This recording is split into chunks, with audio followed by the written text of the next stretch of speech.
आसान से निकाल सकते हैं बाय टेकिंग कॉमन नंबर। और जब मॉलिक्यूलर वेट दिया रहता है ना तो अपन मेथड 1 अप्लाई करेंगे। मेथड 1 मतलब ये होता है वर्टिकल मा, पर वो कब अप्लाई करेंगे? जब आपको कंपाउंड का मॉलिक्यूलर वेट दिया हुआ है। तो उसमें क्या करना है, जिस एलिमेंट के अपनों को नंबर ऑफ एटम्स निकालना है फार्मूले के लिए, जैसे अपनों कार्बन के नंबर ऑफ एटम्स निकालना है तो परसेंटेज अपॉन 100, जो भी परसेंटेज रहेगा अपॉन 100 इंटू वर्टिकल मा मतलब एम मतलब molecular weight which is given in the question, A मतलब atomic weight of that element. अरे समझ में आ रहा है ये? ठीक है, समझ में। इस तरह से इसको सॉल्व कर लें। What is second method? अगर सपोज मॉलिक्यूलर वेट दिया हुआ, दो ऑप्शन है, मॉलिक्यूलर वेट दिया रहेगा तो मॉलिक्यूलर वेट दिया हुआ, अगर मॉलिक्यूलर वेट दिया हुआ है तो वहां आप डायरेक्टली मॉलिक्यूलर फार्मूला निकाल लेंगे, जिसके बाद इंपेरिकल फार्मूला आराम से निकालते आता। अगर मॉलिक्यूलर वेट दिया हुआ तो फिर मॉलिक्यूलर फार्मूला पूछे हुआ भी नहीं रहता। Without giving molecular weight we can't find molecular formula. फिर कौन सा फार्मूला बचा? और ये क्वेश्चन डेंजर है, मतलब यहां पर आपको वर्टिकल माँ काम में नहीं आएंगी, अब आपको बाप काम में आएगा। मतलब अब आपको दूसरी मेथड काम में आएगी। मेथड 1 तो खत्म हो गई। तो मेथड 1 कब अप्लाई करेंगे? अरे बोलो ना, जब मॉलिक्यूलर वेट दिया हुआ रहेगा। अच्छा, मॉलिक्यूलर वेट दिया हुआ नहीं है तो फिर मेथड 2। अब मेथड 2 बाप है ना, तो मेथड 2 काम में आएगा। जरा क्या बोले भैया? देखो वही क्वेश्चन लेंगे अपन, सेम क्वेश्चन। कार्बन का परसेंटेज है 75% और हाइड्रोजन का परसेंटेज है 25%। Carbon 75%, hydrogen 25%। अब कुछ दिया हुआ नहीं है, बस निकालो इंपेरिकल फार्मूला। और यहाँ मॉलिक्यूलर फार्मूला पूछ भी नहीं सकते क्योंकि मॉलिक्यूलर वेट दिया हुआ नहीं। फिर ऐसे सिचुएशन में मेथड 2, और मेथड 2 ये है, इधर बोर्ड पे ध्यान दे रहे, मेथड 2 कि आपको क्या करना है, कार्बन का परसेंटेज कितना है 75, तो आपको उसके एटॉमिक वेट से डिवाइड करना है, यानी कि 12। और इसके पहले अपन ने क्या करते, परसेंटेज अपॉन 100 इंटू मा। और यहाँ क्या है, परसेंटेज को उसके एटॉमिक वेट से डिवाइड करेंगे। फिर हाइड्रोजन के लिए कैसा रहे, हाइड्रोजन के लिए कितना परसेंटेज 25 अपॉन 1, तो 25 अपॉन 1 1 25 और 75/12 तो ये आ रहा है 6.25। मैं कर देता कैलकुलेशन, आपने घर पे कैलकुलेटर से कर लेना। 6.25 तो अब बताओ, ये जो पहली स्टेप थी उसके बाद ये तो स्टेप ही नहीं थी, तो सिर्फ कैलकुलेशन थे। तो पहिली स्टेप समझ में आ गई? म्हणजे दिलेल्या एलिमेंटच्या पर्सेंटेजला त्याच एलिमेंटच्या ॲटॉमिक वेटने डिवाइड करायचं, त्याच एलिमेंटच्या ॲटॉमिक वेटने डिवाइड करायचं। फिर एक नंबर आएगा, मतलब दोनों का एक एक नंबर आएगा ना। अब इन दोनों नंबर में से आपको छोटा नंबर ढूंढना है, कौन सा है? 6 पॉइंट। अब उस छोटे नंबर से उसको और दूसरे नंबर को डिवाइड करना। तो अब अपना अगली स्टेप क्या रहेंगे, 6.25 अपॉन 6.25 और 25 upon 6.25, it is equal to 1 and it is equal to 4। तो नए नंबर आएंगे। अब ये नए नंबर में दो पॉसिबिलिटी रहेंगे, एक तो ये दोनों होल नंबर रहेंगे या तो दोनों होल नंबर। तो फिर दोनों होल नंबर नहीं रहता, एट दैट टाइम कोई एक फ्रैक्शनल में रह सकता है। अब अभी यहाँ पे दोनों होल नंबर है कि फ्रैक्शनल है, तो यही नंबर उनके बॉटम में लिख डालो, दैट इज C1H4। तो ये उसका क्या होगा, एम्पिरिकल फार्मूला। और यहाँ पर मॉलिक्यूलर फार्मूला आप निकाल नहीं सकते, निकाल नहीं सकते बिकॉज आपको मॉलिक्यूलर वेट दिया हुआ नहीं। तो कहानी एम्पिरिकल फार्मूले पर ही खत्म हो। इस तरह से क्वेश्चन सॉल्व करना। अरे समझ में आया ये? सर अगर ऐसा होता कि ये 1 के जगह 1.5 आता और ये 4 आता तो कैसा लिखते अपन, C1.5H4। एम्पिरिकल फार्मूले में फ्रैक्शन नंबर नहीं होते एट दैट टाइम। अभी अगर ऐसा आ रहा तो आपको फिर लोवेस्ट नंबर से मल्टीप्लाई करना पड़ेगा, स्टार्टिंग फ्रॉम, अरे 1 से मल्टीप्लाई हुए आएंगे ना, मेरा लोवेस्ट नंबर से मल्टीप्लाई करना पड़ेगा। तो 1 को छोड़ के ना, क्या 1 से मल्टीप्लाई करे तो वही आएगा, तो फिर क्या धंधे हो रहे हो? तो लोवेस्ट नंबर स्टार्टिंग फ्रॉम 1 से, अरे 1 के आगे 0, मतलब 0 से मल्टीप्लाई करके बहुत बड़ा काम हो जाएगा फिर। तो लोएस्ट नंबर अदर देन 1 यानी कि 2, 3, 4, बस 2, 3, 4 में आंसर आ जाता। तो लोएस्ट नंबर स्टार्टिंग फ्रॉम 2 से। यहाँ आपको हिट एंड ट्रायल मेथड अपनाना पड़ेगा। जैसे भाई अपन 2 से मल्टीप्लाई करके देखेंगे तो 1.5 into 2 होल नंबर आ रहा क्या? चलो शाबाश। फिर 3 आ रहा तो इसको भी फिर 2 से मल्टीप्लाई करना पड़ेगा बस। तो फिर ये लिखना पड़ेगा उनके बॉटम में C3 इट इज प्रोपेन। मतलब अगर ऐसा आता था 1.5 आता था तो अगर ये 1.5 की जगह 1.33 आता था तो 2 से मल्टीप्लाई कर तो 2.66 आएगा। तो होल नंबर में कन्वर्ट नहीं हो रहा, फिर अपन 3 से मल्टीप्लाई करेंगे। मतलब कौन से लोएस्ट नंबर से मल्टीप्लाई करना? तो वो लोएस्ट नंबर से मल्टीप्लाई करना कि जिससे मल्टीप्लाई करने के बाद होल नंबर आए। तो देयर आर 3 पॉसिबिलिटी। तो 2 से मल्टीप्लाई करके देखो, अभी खुद को समझ में आता ना, 0.5 रहा तो 2 से मल्टीप्लाई करना, 0.33 रहा तो 3 से मल्टीप्लाई करना, और 0.25 रहा 1.25 आता तो किससे मल्टीप्लाई करना पड़ेगा? 4 से। और फिर अपन जो नंबर से मल्टीप्लाई कर रहे उसी नंबर से दूसरे होल नंबर को भी मल्टीप्लाई करना पड़ेगा। अब ये बोलते मेरी क्या गलती? अबे चल, कुछ गलती नहीं, इसको मल्टीप्लाई करना पड़ेगा। नहीं तो एक को मल्टीप्लाई करके इसको छोड़ देने का नहीं तो फिर फार्मूला गलत आ जाएगा। तो इसको होल नंबर में कन्वर्ट करने के लिए अपन जिस स्मॉल नंबर से मल्टीप्लाई कर रहे उसी स्मॉल नंबर से फिर दूसरे नंबर को भी मल्टीप्लाई करना पड़ेगा, भले ही वो होल नंबर क्यों ना रहे। अरे समझ में आ रहा है ये? अब अपन एक क्वेश्चन लेंगे जो एनसीईआरटी बुक में का है, और वो क्वेश्चन अपन जो एनसीईआरटी बुक में का ले रहे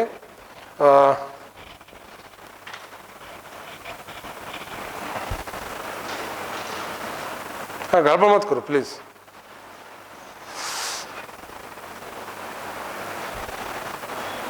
उस क्वेश्चन के अंदर अपन अपनी मेथड अप्लाई करेंगे, है ना, नॉट एनसीईआरटी बुक। अरे टेंशन मतलब क्वेश्चन बोर्ड पे आ जाएगा थोड़ी देर के अंदर, डोंट वरी।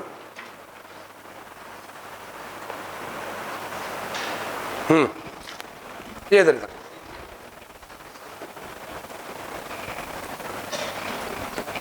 एक क्वेश्चन है, कोई जरूरत नहीं ना आपको बुक ओपन करने की, है ना।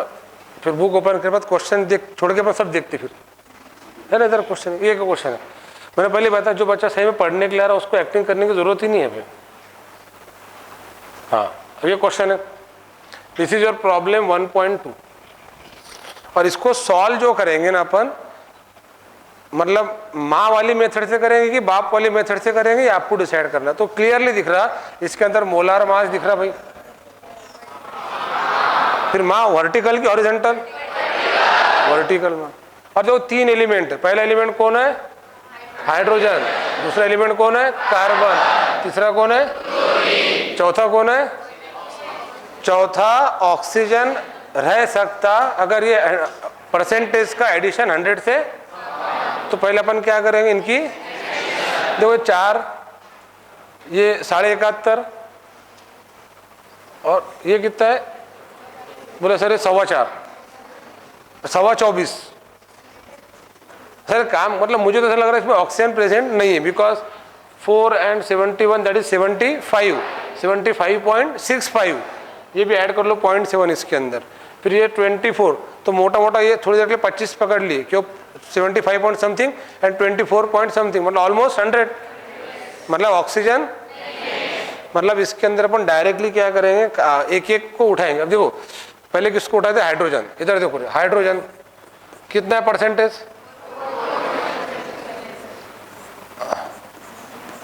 सर वो 4.07। अरे इतनी ईमानदारी कहाँ दिखाते? अपने देश के नेता लोग दिखाते क्या? मॉलिक्यूलर वेट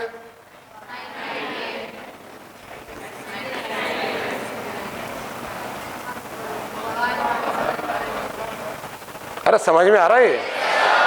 4.07 को 4 ले लिए। एक बात बताओ, बोले सर ये अगर 100 होता कितना अच्छा होता। हाँ तो अपन ने इसको बढ़ा रहे और इसको कम लिए, 4.07 को 4 ही लिए। तो यहाँ पर ना वैसे अंदाजी टोला मार सकते, देखना कोई देख रहा है कि नहीं। चलो ठीक, इट इज इक्वल टू 4%। तो टोटल नंबर ऑफ एटम कितने हो गए? 4 हो गए, हाइड्रोजन 4 हो गए। अब अगला जो एलिमेंट है कौन सा? इसके अगले एलिमेंट कार्बन। कार्बन कितना परसेंटेज है? 24.2 अपॉन 100 इंटू 99 अपॉन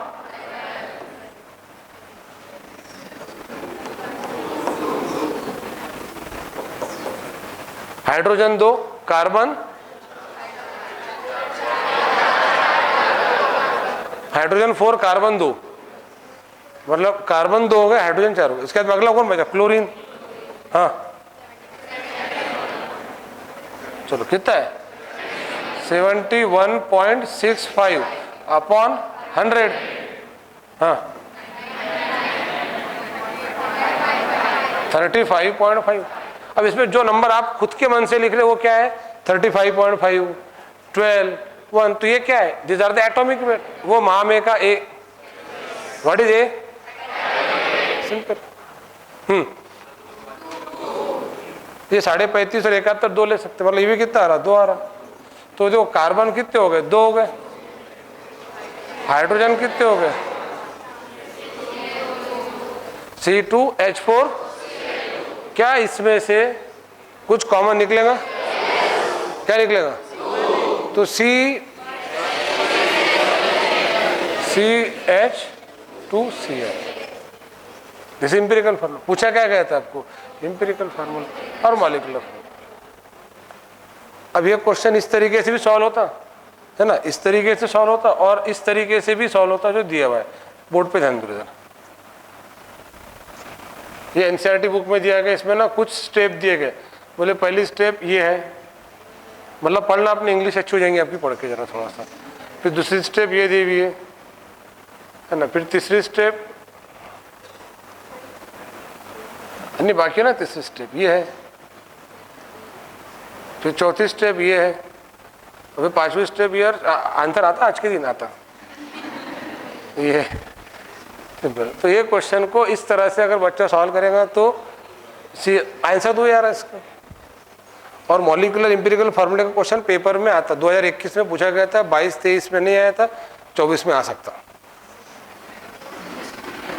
ये देखो एज इट इज यही क्वेश्चन भी आ सकता, मैं मजाक नहीं कर रहा। आ गया तो बोलना मत कि सर कैसे क्या हो गया करके, इसमें मेरा कोई हाथ नहीं है, मैं ऐसे अंदाजी टोला मारा जाऊंगा। ठीक है, तो ये क्वेश्चन एक्चुअल में क्या है, इस क्वेश्चन में कुछ भी दम नहीं है, बट इसको जानबूझ के इस तरीके से बनाया गया कि अपन जब फर्स्ट साइड इसको देखते ना तो ये ऐसे क्या है, ये ऐसे मतलब ये ऐसे पॉइंट में परसेंटेज दिखते ना तो बच्चा थोड़ा परेशान हो जाता। तो मॉलिक्यूलर वेट दिखा ना तो समझ जाना माँ, और मॉलिक्यूलर वेट नहीं दिखा तो फिर बाप। और वो जो बाप वाला है तो उसके में क्या है, परसेंटेज को उसके एटॉमिक वेट से डिवाइड करेंगे, डिवाइड करे बाद में एक नंबर आएगा, उसमें से सबसे छोटा नंबर जो रहेगा उससे उसको और बाकी नंबर को डिवाइड करना, फिर नंबर्स आएंगे। और होल नंबर आए तो कहानी खत्म होगी, और होल नंबर नहीं आए तो उसमें से एक भी फ्रैक्शन में आता है तो उसको होल नंबर में कन्वर्ट करने के लिए smallest number starting from 2 and 3 and 4 से मल्टीप्लाई करके देखना, वो समझ में आता किससे मल्टीप्लाई करना है, वो गेट द फाइनल आंसर। अरे समझ में आ रहा है ये? तो मेरे ख्याल से मॉलिक्यूलर और इंपेरिकल फार्मूले क्वेश्चन सॉल्व। आज आपने एक काम करना, घर पे कम से कम कोई भी एमसीक्यू बुक में से 5 क्वेश्चन निकालना इस आर्टिकल पर के फाइंड करना, अलग अलग होंगे तो 4-5 क्वेश्चन मिल जाएंगे मॉलिक्यूलर और इंपेरिकल फार्मूले के क्वेश्चन सॉल्व करते आना चाहिए। और मॉलिक्यूलर इंपेरिकल फार्मूले के कभी कभी जो क्वेश्चन है ना, जैसे अपन ने कार्बन का परसेंटेज लिए थे, कितने लिए थे? 75, और हाइड्रोजन का तो उसको 3:1 भी दे सकते हैं। अब जो एक बुक है उसमें इसी क्वेश्चन को इस तरीके से बोला गया था,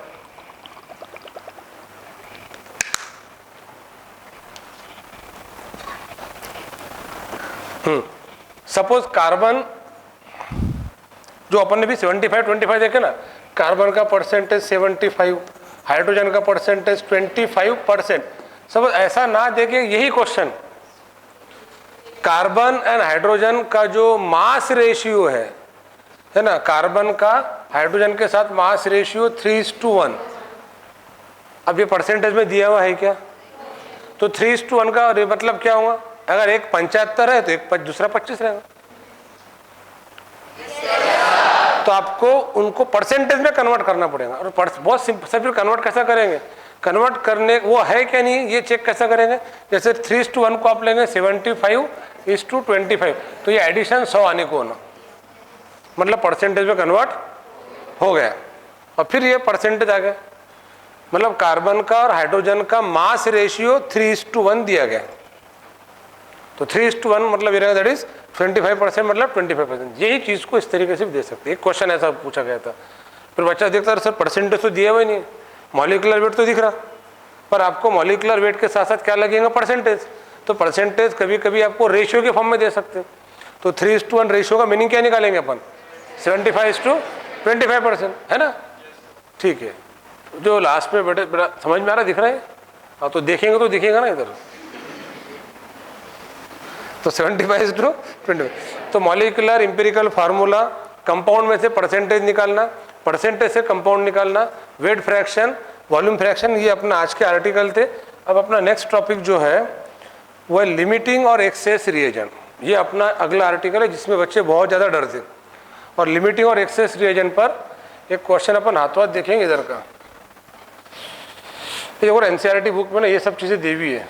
ये एक्चुअल में ये सब चीज़ें जो मैंने आपको सिंपल तरीके से बताया था, कैसे number of mole molecule atoms निकालते, उसी को अभी ड्राई तरीके से दिया गया। तो ये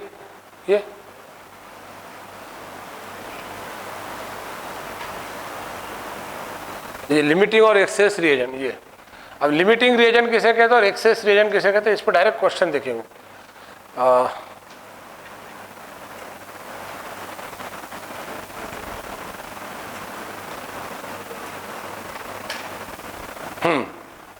ये क्वेश्चन अपन क्लास में सॉल्व करेंगे, बट इसके पहले मतलब 50 किलोग्राम नाइट्रोजन 10 किलोग्राम हाइड्रोजन के साथ मिलकर अमोनिया बना रहा। Calculate the amount of ammonia form and identify the limiting and access reagent. और यहाँ पे जो रिएक्शन है वो इस तरीके से आपको खुद को तैयार करते आना चाहिए, ठीक है। तो एक काम करेंगे, इससे पहले मैं इसका कंसेप्ट इसलिए समझा के दे रहा हूँ, कुछ बच्चों को लिमिटिंग और एक्सेस रिएजेंट समझ में नहीं आता क्या भानगड़े करके, ठीक है। तो ये अपन लेंगे, बट इसके पहले इसका कंसेप्ट समझेंगे। ये जैसे अपन ने एम्पिरिकल मॉलिक्यूलर फार्मूला समझे, ऐसा लिमिटिंग और एक्सेस रिएजेंट। देखो लिमिटिंग और एक्सेस रिएजेंट बहुत सिंपल क्वेश्चन है, और कैसे करेंगे इधर बोर्ड पे ध्यान दो। एक सिंपल एग्जांपल लूंगा मैं, water H2 plus half O2। सबसे पहले एक बात ध्यान में रखना, लिमिटिंग और एक्सेस रिएजेंट के क्वेश्चन आप तभी सॉल्व कर पाएंगे अगर आपके पास बैलेंस केमिकल रिएक्शन है। तो एक तो रिएक्शन क्वेश्चन में दी रहेंगी या तो आपको तैयार करना पड़ेगा। तो अपना अगला आर्टिकल वही चाहिए कि मैं आपको फॉर्मेशन और कंबशन रिएक्शन का बैलेंसिंग सिखाने वाला हूँ, और वो आपको थर्मोडायनामिक्स में बहुत काम में आएगा। मतलब आपको फॉर्मेशन के और कंबशन के रिएक्शन बैलेंस करते आना चाहिए, ठीक है। जैसे अभी जो एनसीईआरटी बुक में क्वेश्चन दिया था अमोनिया पे दिया गया था, और अमोनिया का फॉर्मेशन हो रहा था, तो आपको रिएक्शन पता होना चाहिए ना। अगर आपने रिएक्शन सही तरह से बैलेंस करे तो लिमिटिंग एक्सेस रिएजेंट का क्वेश्चन काम में आएगा। क्या ये वाटर का फॉर्मेशन है? अब एक बात, H2 मतलब क्या बात है, वेरी गुड। हालांकि मुझे ये एक्सपेक्टेड नहीं था आपसे, मतलब 2 ग्राम, ये एक्सपेक्टेड था। H2 मतलब 2 ग्राम। हाफ O2 मतलब हाँ वो 1 ग्राम बोले कोई वजन नहीं, कुछ भी। हाफ O2 मतलब 16 ग्राम। देखो हाफ O2 मतलब 2 to get कैंसर, मतलब बचा एक ऑक्सीजन, और ऑक्सीजन का एटॉमिक वेट कितना है, 16। 3 दिन पहले समझाया था मैंने, तो 16, तो 2 ग्राम और 16 ग्राम। अब बहुत कठिन प्रश्न है, 2 और 16 18 ग्राम। तो वैसे भी वाटर का मॉलिक्यूलर 18 ग्राम है। तो भैया आपको जब भी पानी बनाना है तो 2 ग्राम हाइड्रोजन जब 16 ग्राम ऑक्सीजन के साथ कंबाइन होगा तब जाके 18 ग्राम पानी बनेगा, अदरवाइज नहीं। अब एक आधा बच्चा क्या करता है, एक्सपेरिमेंटल रहते कुछ स्टूडेंट्स, बोले सर अगर ऐसा हुआ कि मैंने 10 ग्राम हाइड्रोजन लिया, तो पहले इजी क्वेश्चन लेता, 8 ग्राम हाइड्रोजन लिया, कितने ग्राम, शाबाश। और बोले सर मैंने 8 ग्राम ऑक्सीजन लिया, तो कितने ग्राम पानी बनेगा। अब अगर ऐसा रहता क्या ये 8 और 8 लेके 16 बन जा रहा? तो फिर तो क्वेश्चन नहीं हो रहा, फिर तो जितना लेंगे उतना बन जाएगा। और जब जितना लेंगे उतना बन नहीं रहा तो फिर रिएक्शन का बैलेंस करके फायदा क्या? फिर तो किराना की दुकान हो गई है। अब आप कितना भी लेंगे तो आपके हिसाब थोड़ी चलेगा, आपको ये देखना पड़ेगा कि रिएक्शन में बैलेंसिंग क्या है। हाइड्रोजन 2 ग्राम रहा तो ऑक्सीजन 16 ग्राम होना। For particular this formation of water reaction, this are the parameters. अब रिएक्शन बदलेंगे तो बैलेंसिंग बदलेगा, बैलेंसिंग बदलेगा तो उसके हिसाब से वेट का प्रोपोर्शन बदलेगा। अपन वाटर बना रहे तो 2 ग्राम हाइड्रोजन के लिए 16 ग्राम ऑक्सीजन लगता है। अगर अपने हाइड्रोजन 8 ग्राम